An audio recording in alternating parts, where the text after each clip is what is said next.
بسم اللہ الرحمن الرحیم۔ آپ سبھی ناظرین کو امانت خدا اور نبی یوٹیوب چینل میں دل کی اتھا گہرائیوں سے خوش آمدید کہتے ہیں۔ ناظرین مکرم، حضور انور سرکار دو عالم ارشاد فرماتے ہیں، میری امت میں سے جو مرد یا عورت یہ خواہش ظاہر کرے کہ میری قبر نور کی روشنی سے منور ہو تو اسے چاہیے کہ ماہ رمضان کی شب قدر میں کثرت کے ساتھ عبادت الہی بجا لائے، تاکہ ان مبارک اور متبرک راتوں کی عبادت سے اللہ پاک اس کے نامہ اعمال سے برائیاں مٹا کر نیکیوں کا ثواب عطا فرمائے۔ اسی طرح حضرت ابو ہریرہ سے روایت ہے کہ حضور اقدس نے فرمایا، جو شخص لیلۃ القدر میں ایماندار ہو کر بغرض ثواب شب بیداری کرے اس کے اگلے گناہ بخش دیے جائیں گے، اور جو شخص رمضان کے روزے بحالت ایمان ثواب سمجھ کر رکھے اس کے اگلے گناہ بخش دیے جائیں گے۔ سبحان اللہ۔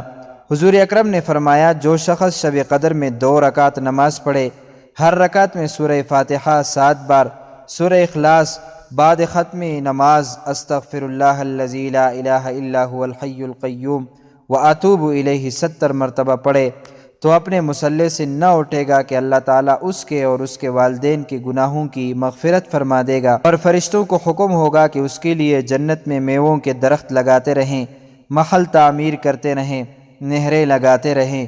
یہ پڑھنے والا ان کو جب تک اپنی آنکھ سے خواب میں نہ دیکھ لے گا اس وقت تک اس کو موت نہیں آئے گی۔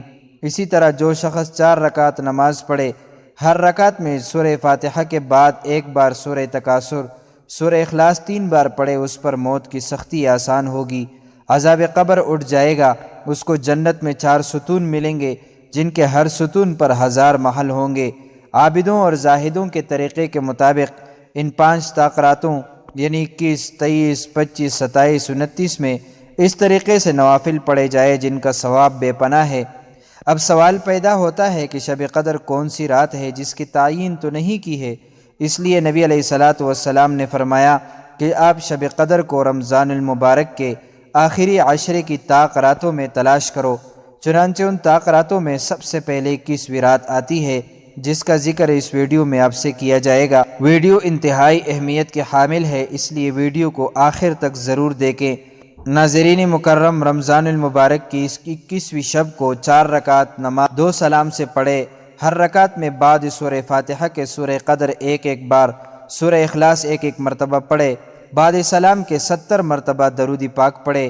انشاءاللہ تعالی اس نماز کے پڑھنے والے کے حق میں فرشتے دعائے مغفرت کریں گے۔ اسی طرح 21ویں شب کو 2 رکعت نماز پڑھے، ہر رکعت میں بعد سورہ فاتحہ کے سورہ قدر 1 بار، سورہ اخلاص 3 بار پڑھے، بعد سلام کے نماز ختم کر کے 70 مرتبہ استغفار پڑھے۔ اس نماز اور شب قدر کی برکت سے اللہ پاک اس کی بخشش فرمائے گا۔ اسی طرح ماہ رمضان المبارک کی 21ویں شب کو 21 مرتبہ سورہ قدر پڑھنا بھی بہت افضل ہے۔ ناظرین مکرم، آپ ملاحظہ فرمائیں کہ شریعت نے نہ زر مانگنے کو بتایا، نہ زمین، نہ دھن، نہ دولت، کیا مانگا جائے؟ صرف معافی۔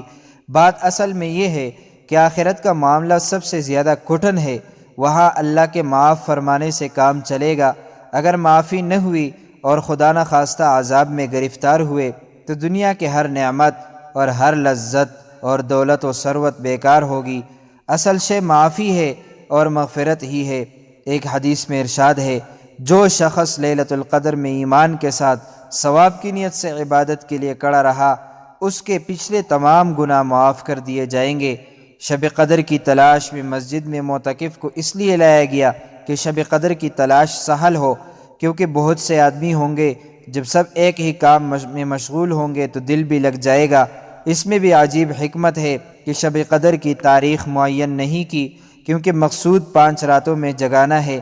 پھر سبحان اللہ، اس میں یہ کیسا اعتدال ہے کہ متواتر 5 راتوں میں بھی نہیں جگایا، 1 رات جگایا اور 1 رات سلایا، اور پھر اس سونے میں بھی ثواب جاگنے کا دیا۔ ام المومنین حضرت عائشہ فرماتی ہے، حضور نے فرمایا کہ لیلۃ القدر کو رمضان کے آخری عشرے کی طاق راتوں میں تلاش کرو۔ تو معزز ناظرین و سامعین، یہ تھی ہماری آج کی ویڈیو۔ ہم پر امید ہیں کہ آپ کو ہماری آج والی ویڈیو پسند آئی ہوگی۔ اس طرح کی مزید اسلامی معلومات کے لیے امانت خدا اور نبی یوٹیوب چینل کو سبسکرائب کیجیے۔ اگر زندگی کے لمحات مزید باقی رہے تو آپ کے لیے ایک اور بہترین ویڈیو بطور تحفہ اللہ تعالیٰ کی رضا کی خاطر پیش کروں گا۔ تب تک کے لیے مجھے دیجیے اجازت۔ اللہ تعالیٰ سے دعا ہے کہ اللہ تعالیٰ ہمیں رمضان کے صدقے معاف فرمائے، آمین۔